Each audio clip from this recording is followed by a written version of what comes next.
Good morning, sunshines. Happy Tuesday. I'm back in Colorado, so I don't get to show you a picture of the beach today. Just the club, which is almost just as cool, guys. We are, I think, halfway through our miracle morning together. Good morning, Jose. How are you? You know, I always forgot that I can do this where I invite people. Morning, Bree. Bree, how is the weather there? What are things like up in Australia these days? Tell me more. I'm gonna invite people because this is just fun because I can try to multitask today. I don't know what I look like. How are you guys? Drop your good morning sunshine. Let's just start off. We're really getting through these savers. I don't even know who I'm like inviting. I'm just pushing buttons. It's awesome. So it's right. Oh, it's Monday. You guys are up and at it. Oh no, it's Tuesday. Oh, dang it. Okay, so let's just start right off. We're doing our savers together, right? And I feel like you guys are getting really good at doing your savers. You come on, you do good morning sunshine. Oh my gosh, I look fantastic today. You guys are welcome. You do your good morning sunshine, and then we're going through the first three of our savers. Guys, I'm going to reorder them real quick for you because I think that it makes sense the way that Hal Elrod has them. And you don't have to do them in order, but it made sense for me to go with a silence, gratitude and affirmation, and then visualization. He actually spells out the word savers. We haven't gotten to the ERS yet, although we have. You guys just don't know it. So with the beginning of that, share with us after your good morning sunshine, have you done any of your silence and how did that go for you? Guys, this is great because it can help the others. So I'm watching all of your beautiful faces come on here. Morning Katie, morning Nikki, morning Sarah, morning Kim, morning Emily, morning Sam, morning, wait, oh, nope, their face popped off. Morning Lauren. And it helps to watch each other. It helps to watch how each one another are getting these things done because we have such busy, crazy lives. To take control and make changes can be difficult sometimes. So if you notice that Nikki's able to get her silence done a certain way, it might help the way that you're able to accomplish your things. So share about that. Next thing is our affirmations with our gratitude and then our visualization. And what we do is we practice together first, right? So that you can start your day off with positivity, with a smile, with control, and then we're going to talk about worrying for a few minutes here. So for me, silence, again, actually yesterday I had time on the plane. Lots of time on the plane because we had a layover, which is not the best time, but it is the best time because I got so much time on the plane. And that is always a great time for me to check out. Like I love being locked away from everything. Like I never buy the internet. I want to not have the internet.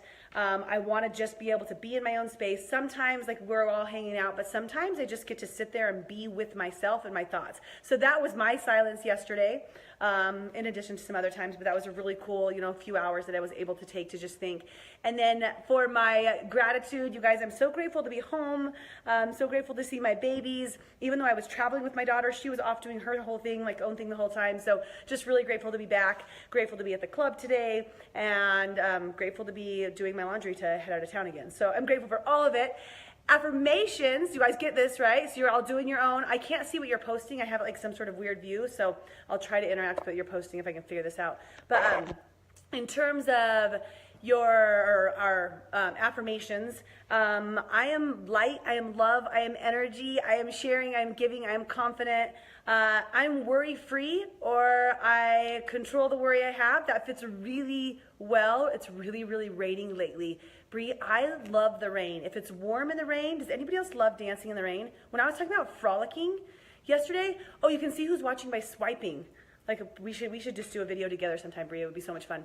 But morning, Debbie. How are you? Good girl. Morning, Nate. Morning, Lacey. Good morning, beautiful sunshine. GMS. You guys are killing the game. So I am light. I'm love. I'm energy. You guys, I love this. I love sharing. I love where this is going, even just over the last 15 days. So I'm just grateful for you guys right at this moment and to be able to share with you again this morning. I want to talk about something. I want to share with you guys something today about worry. So we're not going to go into any more of our savers this morning. We're just savoring together. So you guys are practicing that. And then I want to just chat with you about something I was learning in my reading this morning. And my reading, I mean listening, because I'm multitasking things in, right? And I'm still working with Mel Robbins on the 5-second rule. Really enjoying the book, enjoying the simplicity of it, yet it's very closely tied to science, but she doesn't go into the science that much so that people wouldn't get bored to be around, around that scene. And as she's speaking this morning, she was starting to talk about our worry. And she was full of anxiety. I don't really want to tell her full story because I would love for you to read her full story or listen to her full story down the road. But how worry can rob us of joy, right? And I don't know, like, think about this in your life. Have you found a part of your life, a piece of your life, where it should have been an incredible moment and you could have had such excitement, but instead worry took over, fear took over, like questioning what's next took over? Like something as interesting as like big moments in your life, like a wedding, right? Like you spend all this time and all this energy going into this moment, and then once it's over and the honeymoon's over, a lot of people will experience this like worry of like what's next, because they devoted like maybe a year towards this one event, and now it's like, now you just need to be in it and be with it. And the worry can start to take over instead of just the complete joy of what's going on, right? She was expressing this moment of prom shopping, which I think a lot of parents, especially parents of older kids, can relate to. Prom shopping with her daughter, and how when she saw her in that moment of, man, she's just gorgeous, she's perfect, she should have had that like full expression of love, of so much excitement. But instead, it was like the worry clock. Like, oh my God, my kid's this old. She's gonna be gone soon. I'm getting old. This is like, life is gonna end. Like she said, her life flashed before her eyes in this one single moment because worry took over her whole system instead of joy that she could have had during that time. So where in your life does this happen? Like, I know that it happens to all of us, where it should be an incredible experience, or it could be a good experience, you know, even if things aren't perfect, like we talked about life happening before, and instead we place worry in the moment. And you guys, going through life full of worry is not much of a life, right? I mean, and for me, and I need to dig in like deeper with this with myself for sure. I have a lot of work to do on it. I was a very, very worrisome like kid, like throughout much of my life, probably over half of my life, it was like surrounded by worry and anxiety. I didn't really understand what all of that meant, but it was definitely there as a piece of me, and it's been something I'm working on, but I still need to always work through. So what can you do when you're worried, right? Morning, Jordan. I miss you. Come see me, girl. What can you do when those feelings start to settle in, and like just quickly take control of the situation? So what happens when we experience worry and stress and anxiety? And there's some differences in there, and I'm not going to go into all of it because I only have like 4 more minutes on here. But there's some differences, but what happens is we have this physiological response, like, right? Your body, like when I get ready to go speak, even when I get ready to do this sometimes, like when I get ready for a lot of different things, I have my heart's racing, you're sweating, you're like that nerve, that ball of whatever in your stomach. There's like this physiological experience that starts to happen to us. And then what we mostly do is we identify that as something that's out of our box, our comfort zone. So our body starts to create more of it. Like it feeds on itself to create more, and the worry creates more worry, and then it creates less joy because we're so focused on the worry, and then it actually pulls in worry, and it's this cycle of like of anxiety. That's where you get to the point of just going from being worried to actually having anxiety, which is just unmanageable at that point with what I'm talking about. So how do you control that in the moment? And there's a couple just super simple steps that you guys can practice. So I just want to give you some tools today. One of them, in Mel's way of the 5, 4, 3, 2, 1, once you read her book, is to identify, okay, like I'm having a response right now. I feel myself freaking out right now. Maybe you're in traffic, guys, right? And you're like at that freak out moment. You're like, I feel myself having a full freak out time. And deep breath, and 5, 4, 3, 2, 1, and at that point, decide to find your gratitude. So this goes right back to our very first talks where we talked about gratitude, because when you do that, you will change the physiological responses. Your body's, and not you're still going to be having those experiences, but your body's going to start to produce some different hormones as you express gratitude, and the gratitude can pull you back into the joy. Sometimes this stuff is like in circles, so I don't know how well you guys follow me on it, because I like say it up in my brain. I'm like, does it make sense when I say it here? But like, let's say that you're in that moment where Mel was, where she's experiencing this sudden anxiety over, oh my God, my life is going too fast, everything's just gonna be over. She's missing the joy, right? So she's about to miss the joy. I read you guys' comments as you talk, and I absolutely love it.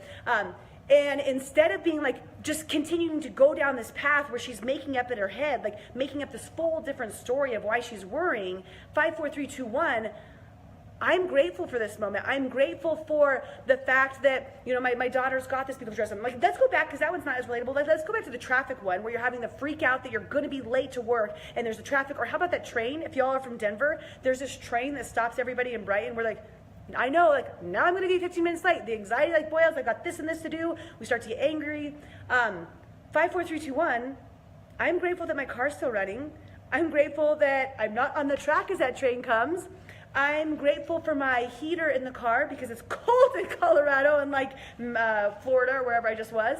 And as you start to do that, you'll see that your body will start to feel joy instead of the worry. Even though you're still having those physiological responses, it'll change. So that's number one. I'm gonna give you guys one other tool. Because I started early. I know. Okay, Michelle, she's having anxiety because I started early. On Tuesdays, I'm always afraid that people are going to come in early, so I have to start early on Tuesdays. I should have told you guys that. I'll tag you next time. One other one. When you're having like that feeling of anxiety, if you can alter what you speak to yourself and tell yourself that the anxiety is excitement, verbally talk to yourself. I'm excited, I'm excited, I'm excited, I'm excited, I'm excited, I'm excited, I'm excited, I'm excited, I'm excited. Your body is going to, instead of like swimming upstream, I see this all the time in everything that I'm thinking about and talking about in life right now, where you're like, you're anxious, you're nervous, you're scared, you're whatever. And then like to tell yourself, don't be scared, don't be worried, just don't worry. Just don't worry doesn't work. Like that just doesn't work. There's a response that's there. It's in your body. The worry's there. You have to transfer those emotions into something else. So just don't worry makes you worry more. But if you say, I see it, I feel it, my heart's racing, I'm sweating more, I got that pit in my stomach, and instead of like freaking out of going down the train of the what ifs or the like oh my gosh, or like I can't, whatever you do, I don't know what cycle, what loop you get in, instead of doing that, say, God, I'm excited. Like, I'm excited. Find some things that you're grateful and excited for in that moment. And your body will start to identify those emotions, not as like a fear emotion that you've got to keep running against so it creates more. It's going to like step into the anxiety. Does that make sense? Like, you'll like step into the worry and be like, okay, like I can wear this worry as excitement instead of running with this worry and making it worse. So see if you guys can practice a couple of those things. It's something that I had to stop my chapter and process for a couple moments because it didn't just come naturally. So as we finish here, make sure that you guys share your gratitudes, share your affirmations, because remember, that's changing your makeup, your emotions to create more happiness, to attract more, to better your life. That's why we're doing this. And make sure that you're sharing on here. But then after that, if you have something to share about this situation, about how you've used it before, if you've done 5-second rule, about transitioning worry to excitement, share that. And otherwise, guys, my challenge for you guys today, because we always have little challenges every once in a while, right? My challenge for you would be the next moment in your life, whether it's right after we get off or this afternoon or tomorrow, when you start to feel that worry settle in, number one, find some gratitude and see what it does. And number two, tell yourself, I'm excited. Change that, the recognition of those emotions to excitement instead of something different, and see how your body starts to respond, right? What can it do except for like just see if it works, yeah? Guys, that's what we have for you today. Tuesday, tomorrow's Wednesday. I'll be on the right time, Michelle, tomorrow, right at 8:05. And then I'm doing something super fun tomorrow. I don't even know what it is. I have a friend who is a blogger for Giggling Life, Christy, and I love working with her. So we're going to do a live together tomorrow too sometime. So maybe I'll post something about that. I don't even know what that means, but what the hell? Like, it sounds like fun, right? You guys have a great Tuesday. Worry less, more joy. Practice, and we will chat with you later. Thanks, guys.